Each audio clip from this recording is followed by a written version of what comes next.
Vamos a continuar con la Asamblea General Minurbi 2023 y vamos a darle paso al panel Movilidad Urbana, grandes desafíos post-pandemia.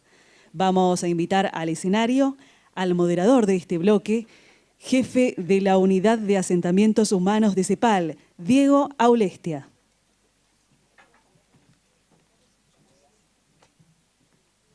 Muchas gracias y muy buenas tardes a todos quienes están en la sala y a todos quienes nos siguen también en streaming. Es un gusto para mí realmente moderar un panel que atiende, se preocupa de una dimensión fundamental en la ciudad latinoamericana, en la ciudad del Caribe, cuál es la movilidad. El título del panel efectivamente es ¿cuáles son los desafíos, los grandes desafíos que tiene la movilidad en pospandemia? Y diría que tenemos un excelente y muy apropiado panel al respecto.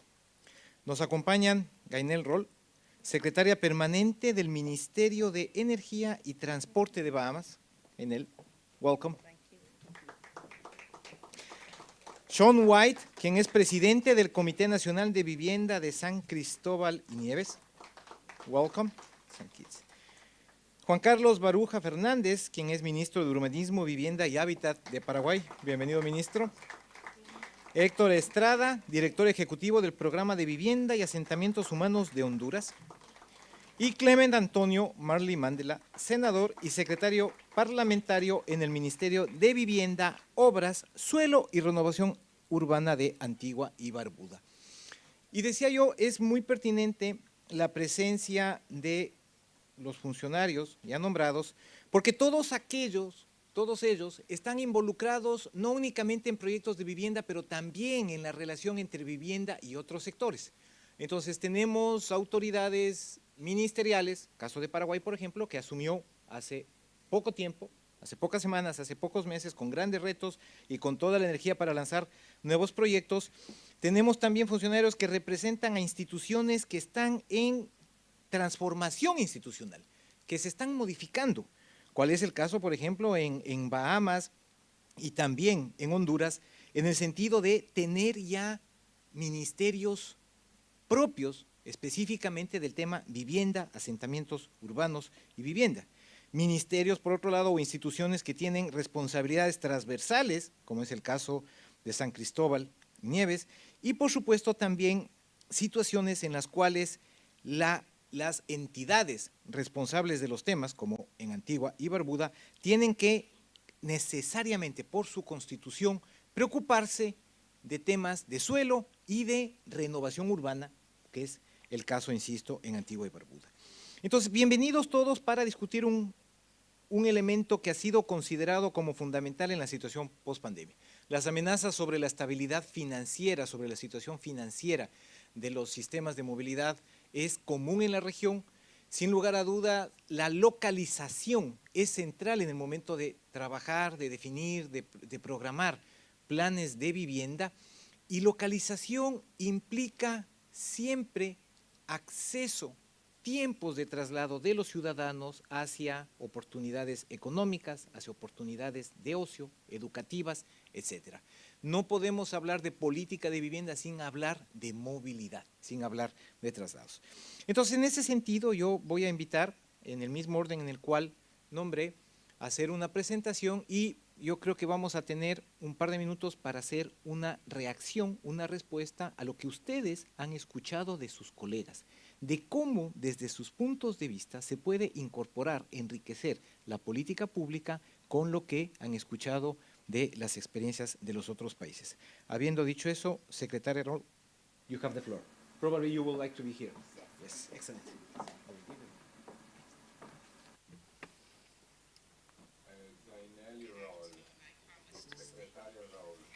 Buenas tardes, y prometo ceñirme al tiempo que se me ha concedido.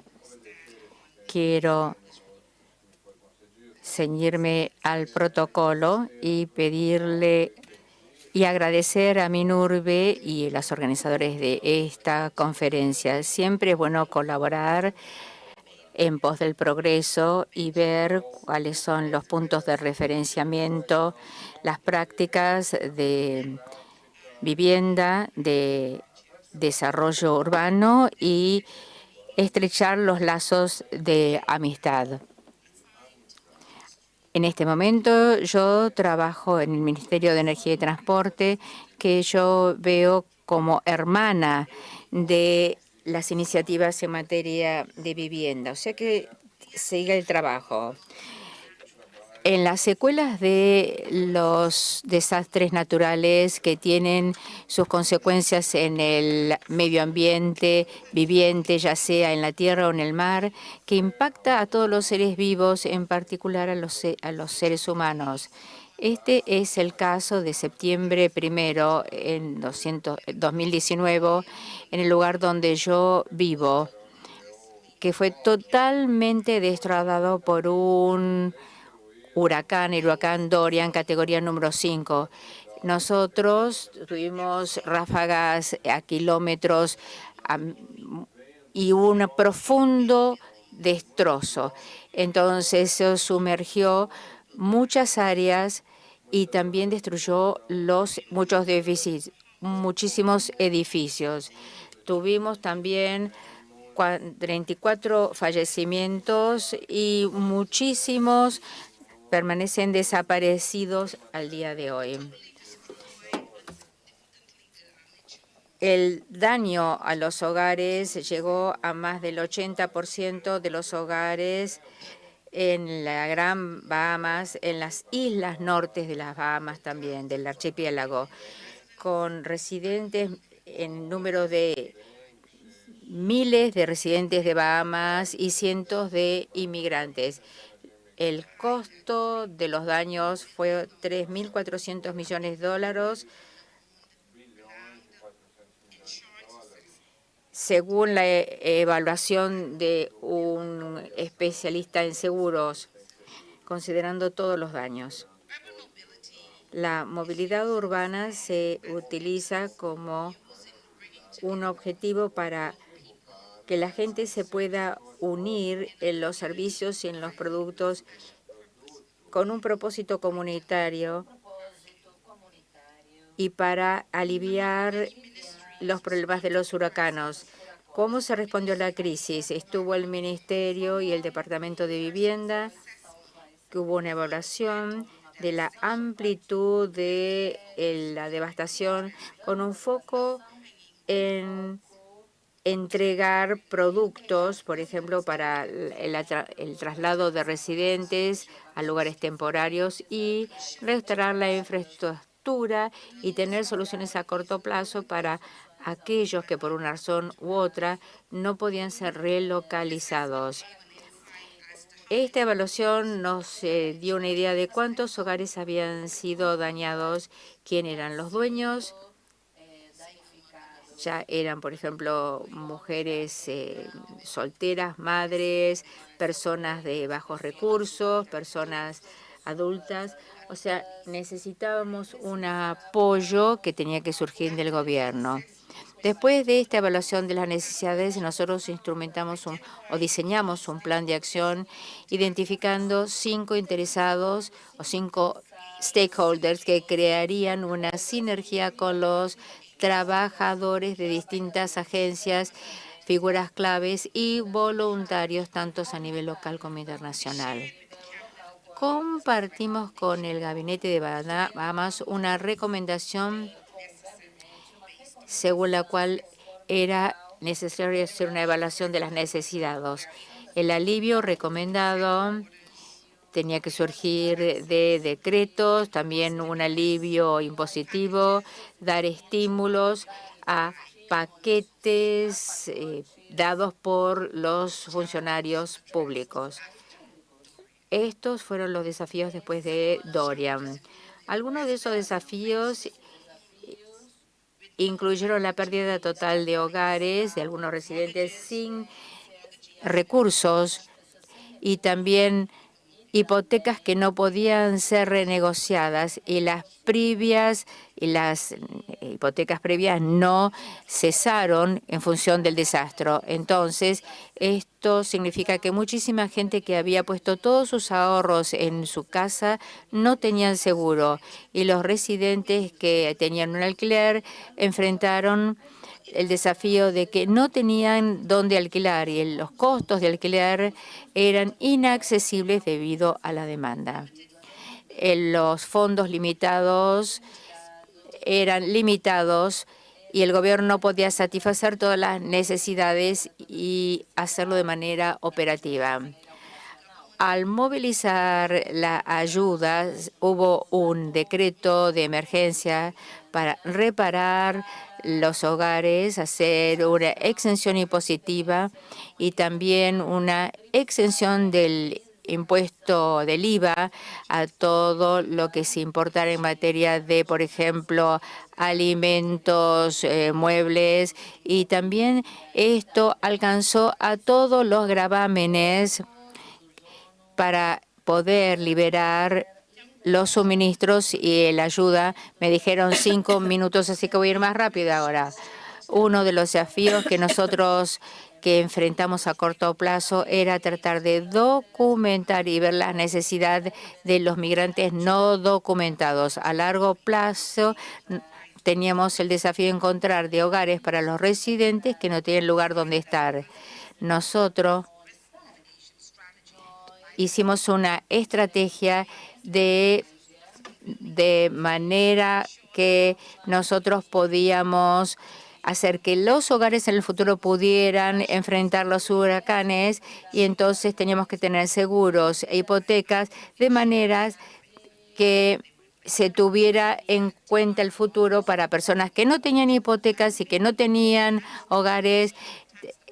Los gravámenes impositivos también se tuvieron en cuenta, también seguros, y realmente estoy dispuesta para responder a todas las preguntas que ustedes quieran formular.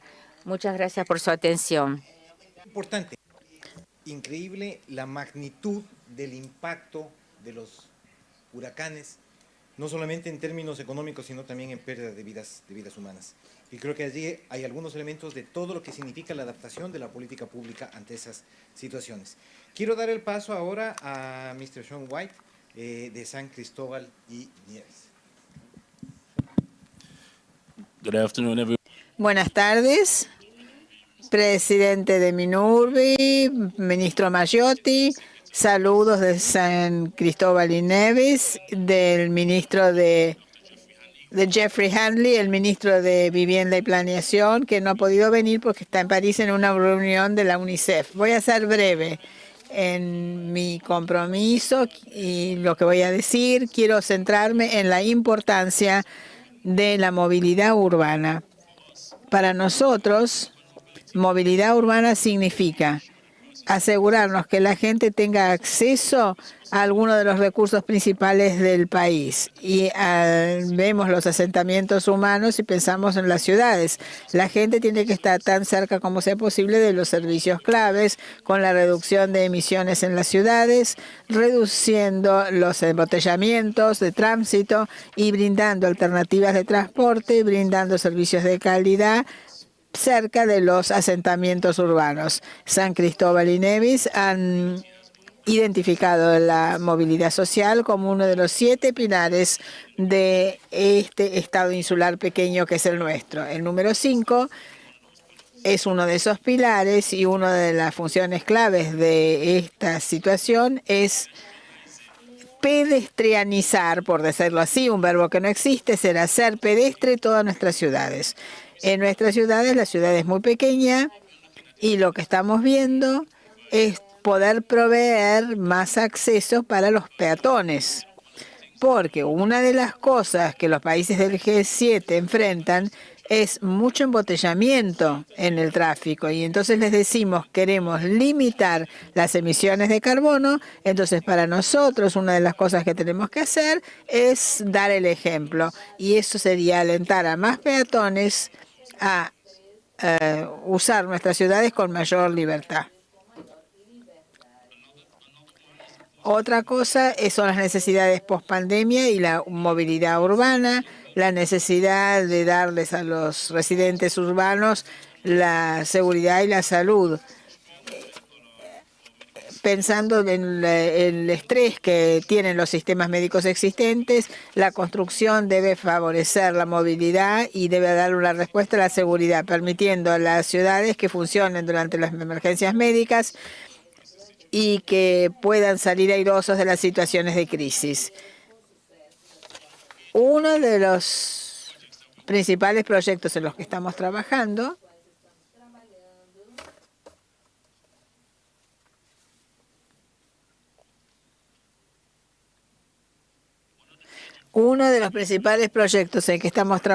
en San Cristóbal y Nevis es la erradicación de los asentamientos informales o precarios.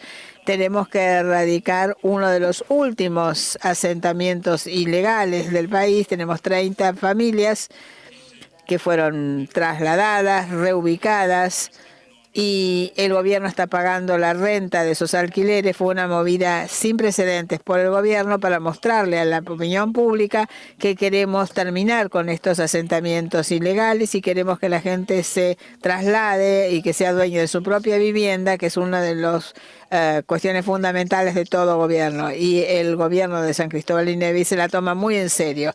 Otro de esos proyectos es agua. Voy a hablar brevemente sobre agua porque los efectos de la crisis climática nos han dejado sequías de muy alto nivel en el país y el gobierno de San Cristóbal y Nevis tiene que buscar fondos por concesión para la desalinización del agua y otros ejercicios que tienen que ver con el agua para que la gente pueda acceder al agua potable. Entonces, son algunos nomás de las áreas en las cuales está trabajando el gobierno para tratar de mejorar esta movilidad social de los ciudadanos de San Cristóbal y Nevis. Muchas gracias, muchas gracias. Muy buen ejemplo de lo que puede ser una política integrada, porque usted topó temas de agua, temas de movilidad, inclusive de movilidad activa. Entonces, al hablar de peatonizar las ciudades y que efectivamente los ciudadanos puedan tener acceso a una movilidad activa, aquello tiene impactos ciertamente positivos. Muchas gracias. Es el turno ahora, voy a ceder la palabra al ministro Baruja, Paraguay. Ministro, por favor. Muy buenas tardes para todos, para todas. Como había expresado nuestro presidente moderador, desde el 15 de agosto de este año estoy como ministro de Urbanismo, Vivienda y Hábitat del Paraguay. Quiero hablar de la movilidad. En el año 2018 se crea el Ministerio de Urbanismo, Vivienda y Hábitat, adquiriendo así nuevas competencias en materia de urbanismo. Se inició entonces un proceso ampliamente participativo de actualización y adecuación de la política habitacional, la cual incluye la movilidad urbana como uno de los ejes primordiales a la hora de planificar las ciudades. La gestión del suelo y la movilidad urbana son dos de los grandes desafíos de la vivienda y el desarrollo urbano en Paraguay. Existen zonas con poca dotación de vías y medios de transporte y las áreas metropolitanas cuentan con servicios de transporte público de baja calidad y deficiente cobertura espaciotemporal. Esta problemática debe responderse desde una gestión y uso de suelo acorde, desde una perspectiva territorial, considerando planes de movilidad y herramientas legislativas tendientes a mejorar la conectividad entre los distintos municipios de forma eficiente. A nivel país, en materia de movilidad urbana, a través del Plan de Desarrollo Paraguay 2030, nos hemos fijado el objetivo de desarrollar una matriz energética sostenible, con énfasis en el aumento del consumo de energía eléctrica y la reducción del porcentaje de consumo de los derivados del petróleo. Además, se destaca la movilidad eléctrica como una línea de acción prioritaria para lograr dicho objetivo. Igualmente, la Política Energética Nacional 2040 promueve la adopción de la movilidad eléctrica como una tecnología que amplíe la participación de la electricidad en la matriz de consumo energético y como una estrategia de eficiencia energética.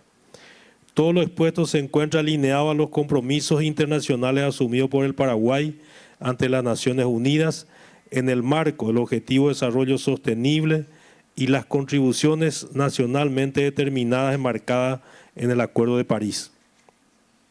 El Ministerio de Urbanismo, Vivienda y Hábitat forma parte del Consejo Estratégico de Movilidad Eléctrica, un estamento en donde ministros de varias otras instituciones trabajamos de manera coordinada con el objetivo de asegurar y promover la transición hacia la movilidad eléctrica, apuntando a la seguridad energética, al desarrollo industrial, al progreso social y a la sostenibilidad ambiental.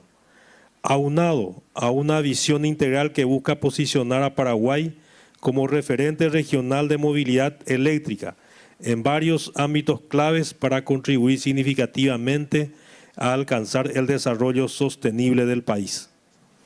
Por último, es importante mencionar el proyecto Ruta Verde, patrocinado por Itaipú Binacional, el cual tiene el objetivo de instalar estaciones de servicio de carga para vehículos eléctricos a lo largo de la Ruta 2, poniendo a disposición de los automovilistas la posibilidad de recargar y circular desde Asunción hasta Ciudad del Este y Hernandarias. Actualmente se cuenta con 6 puestos de carga a lo largo de la ruta.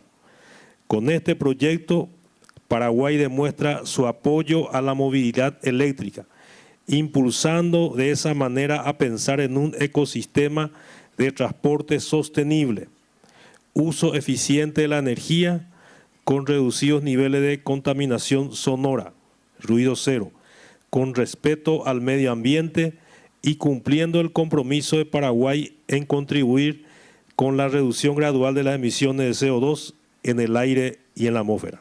Muchas gracias.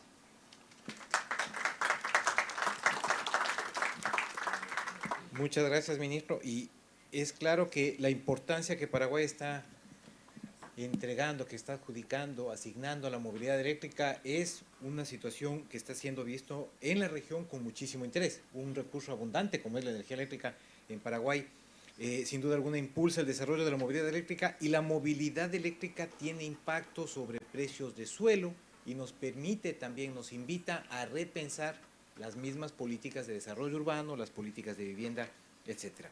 Muchas gracias por sus palabras. Doy el paso ahora a don Héctor Estrada, director ejecutivo del Programa de Vivienda y Asentamientos Humanos de Honduras. Por favor, director, adelante. Buenas tardes a todas y todos. Reciban un saludo de la presidenta Xiomara Castro de la República de Honduras. Es un placer estar con ustedes, agradeciendo todo el trabajo de organización que ha hecho la Nación Hermana de Argentina, y también saludar a los colegas de el MINURBI y a todos quienes nos están escuchando. El hablar de movilidad urbana, más en tiempos de pospandemia, hace preguntarse cuánto hemos estado listos para atender un desastre de esa naturaleza. En la región centroamericana, en el Caribe, pues conocemos lo que es enfrentarnos a los desastres ambientales, a lo que significa el cambio climático, pero entender cómo nuestras ciudades se pusieron a prueba, no solamente de su sistema sanitario, sino el cuestionarse cómo las ciudades están diseñadas, cómo, dónde están ubicadas las áreas residenciales de vivienda, dónde están ubicados los espacios de recreación y los lugares de educación y trabajo, cuánto tiempo nos tardamos en viajar de un lugar a otro y cómo las políticas locales y nacionales a veces terminan siendo fragmentadas y desarticuladas, y que cuando estas crisis ocurren es difícil rearticular de manera inmediata. Es decir, en un momento de cuarentena nos enfrentamos con que la dificultad de ir a un mercado, ir a abastecerse,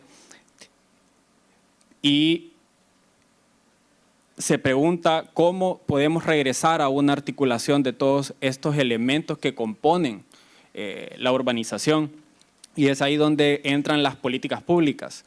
En el caso de Honduras, nos encontramos con un proceso de rearticulación de una política nacional urbana territorial con una política de vivienda para garantizar que el traslape que estas dos políticas tienen tengan un impacto sobre la forma en la que nos movemos en la ciudad y cómo podemos responder ante diferentes situaciones.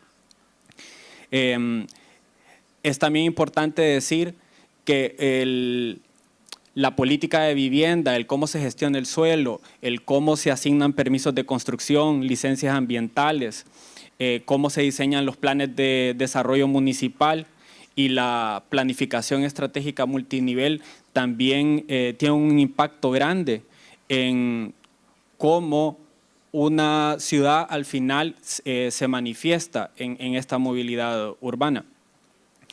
Y es importante entonces la articulación de, en el caso nuestro, ¿no?, de estas dos políticas, y saca a relucir la necesidad de ese actor no institucional, no gubernamental, pero que es la población en sí, es decir, el valor de la participación política de la ciudadanía en cómo se diseñan las ciudades. Y entonces aquí es donde podemos reunir expertos, podemos reunir teóricos, podemos reunir especialistas, pero son las personas con su andar, el del día a día, quienes realmente nos van a dar las líneas y las directrices de qué es lo que se requiere hacer en una determinada ciudad y urbanización. Y pues en Honduras estamos apelando entonces a la incentivación de comités de vivienda rural y comités de vivienda urbana para que sirvan como esas entidades locales más allá de la municipalidad, para que puedan darnos la información necesaria para una toma de decisiones más efectiva. Y aquí recordar que el déficit habitacional no solamente es el tema de se resuelve construyendo viviendas, sino que también emparejándolo con la disponibilidad de los servicios básicos. En nuestro caso, pues, estamos en todo un trabajo de recuperación de la institucionalidad pública para garantizar el poder proveer energía eléctrica, agua potable, alcantarillados y caminos que vuelvan funcionales todos estos espacios urbanos. Sin más que comentarles. Muchas gracias, director. Y creo que usted hacía mención y resaltaba la importancia de algo fundamental, la participación ciudadana. Los temas de gobernanza, los temas de institucionalidad son claves en el diseño de la política pública. Quiero dar ahora el paso al señor Clement Antonio de Antigua y Barbuda. Mr. Antonio.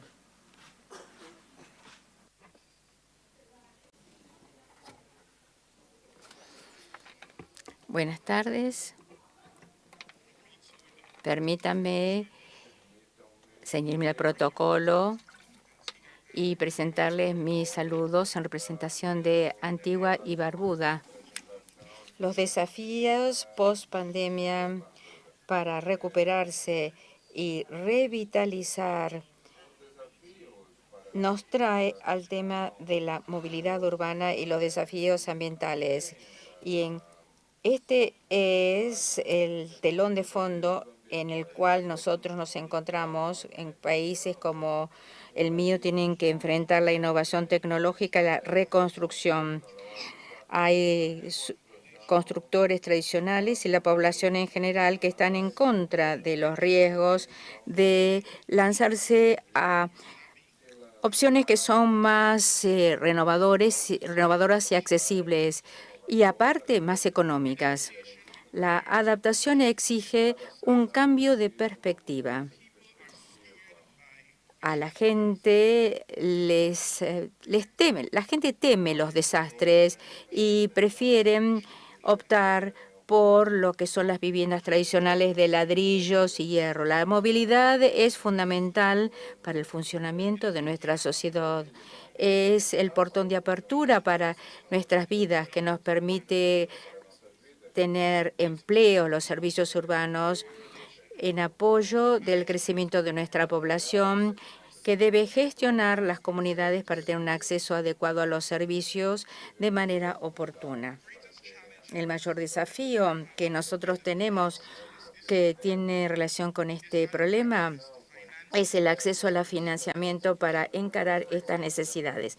Por ejemplo, satisfacer la necesidad de agua potable para eliminar los problemas que sufrimos. Tenemos un mandato para la implementación de un plan estratégico diseñado para satisfacer la movilidad, las necesidades del pueblo y de las empresas para tener una mejor calidad de vida. El avance de la tecnología ha hecho que las vidas sean más fáciles. No hay ninguna duda al respecto. Desde nuestros teléfonos podemos hacer todo. La tecnología inteligente también ha aumentado el estándar de vida a través de productos innovadores y de servicios innovadores. Es simplemente tener acceso a una aplicación. Esta tecnología inteligente nos permite a todos acceder o movernos, seguir moviendo cuando el mundo se para. Es un hecho que nosotros hemos enfrentado numerosos desafíos que han cuestionado nuestro desarrollo. Sin embargo, es evidente que el desarrollo de la infraestructura y de la vivienda juegan un papel fundamental para tener esta recuperación post-pandemia. Mi gobierno está comprometido para darle el empoderamiento al pueblo para que sea titular de su futuro. Entonces, nuestro gobierno mantiene su mandato de ofrecer una oportunidad de ser propietario de la vivienda, de la tierra, con ser propietario a través de subsidios gubernamentales. Después de la pandemia, el gobierno de Antigua y Barbuda hace lo que es necesario para restaurar el orgullo y la dignidad de su pueblo. La pandemia cambió las actitudes de nuestro pueblo, en un sentido en que la gente ha tenido un sentimiento de odio en contra de lo político. Nosotros tenemos que tener un ambiente de movilidad para enriquecer las vidas de los ciudadanos, para que podamos alimentar la noción del futuro. Esta movilidad permite que nos enriquezamos cuando nosotros ponemos en contacto con otros países que también tienen economías sobrecargadas. Cuando nosotros construimos, termina en nuestra propia construcción, nuestras economías, nuestras familias, nuestro futuro, nuestras comunidades. Muchas gracias. Muchas gracias al señor Clemente Antonio por resaltar la importancia de la tecnología y las posibilidades que nos brinda para mejorar en la planificación y en la construcción de una ciudad.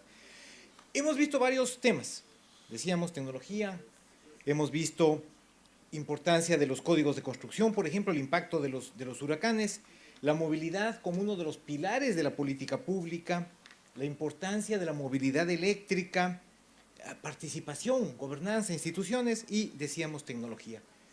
Yo quiero invitarlos en un minuto, fácil preguntar, difícil contestar, en un minuto una idea a partir de lo que escucharon de sus colegas. ¿Cómo integrar mejor la movilidad dentro de la política pública urbana? ¿Cómo acercar la movilidad hacia la planificación de vivienda? Ese es el reto. ¿Cómo lo hacemos? Un minuto, por favor. El mismo orden. Madame. Thank you so much for Gracias por la pregunta. Yo pienso que para implementar el cambio en la vivienda para las personas que necesitan vivienda, cómo lo hacemos, cómo afectamos el cambio, la movilidad para mí es un movimiento, es que las cosas sean accesibles y dinero para hacerlo. Y creo que una de las cosas claves que tenemos que hacer es cooperar con los que reciben o recibirán el beneficio. Y una vez que tengamos más cooperación, podremos acercar esto al gobierno y ponerlo en práctica. Gracias.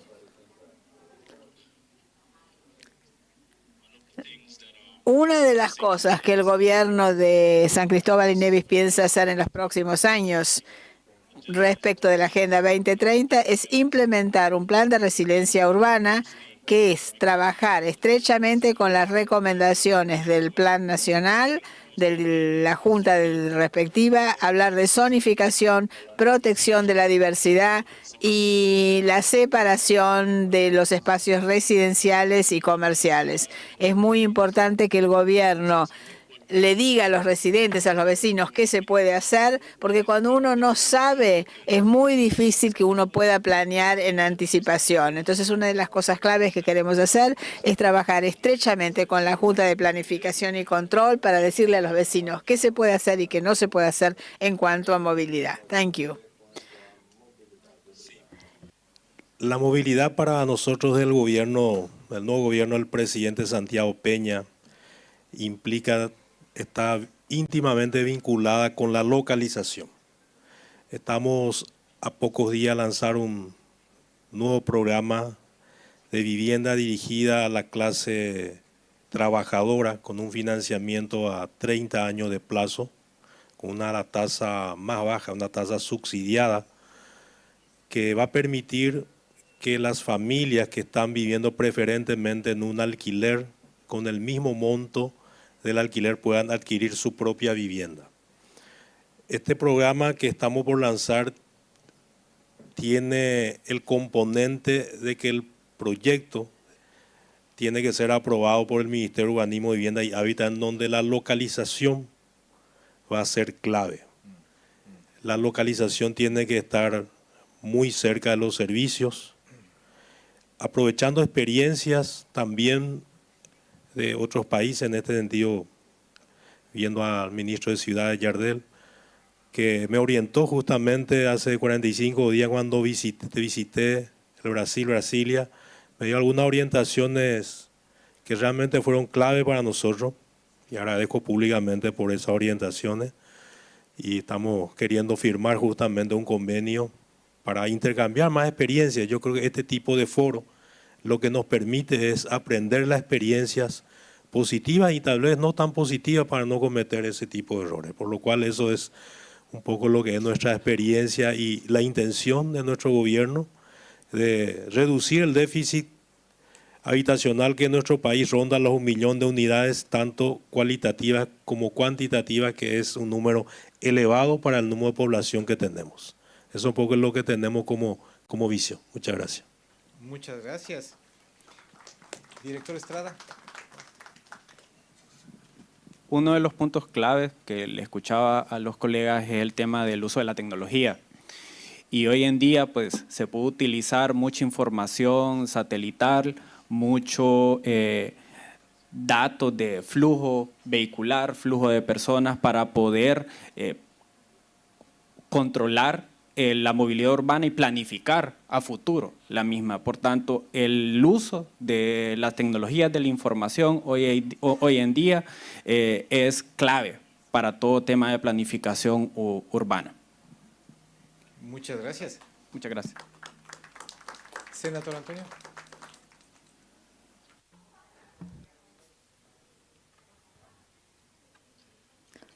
Bien, para mí, nosotros necesitamos también, somos un estado insular pequeño en mi caso, necesitamos cerrar la brecha entre nuestra gente y la tecnología de innovación. Necesitamos cerrar la brecha en cuanto a las diferencias culturales, porque nuestra gente, hay una diferencia entre la cultura y el hecho de que se adapten a la innovación. Y como la innovación trae las opciones más baratas en cuanto a vivienda y movilidad, tenemos que trabajar en eso o, de lo contrario, vamos a tener una crisis aún mayor cuando llegue al momento de lo que es asequible y el acceso a la financiación para nuestra gente.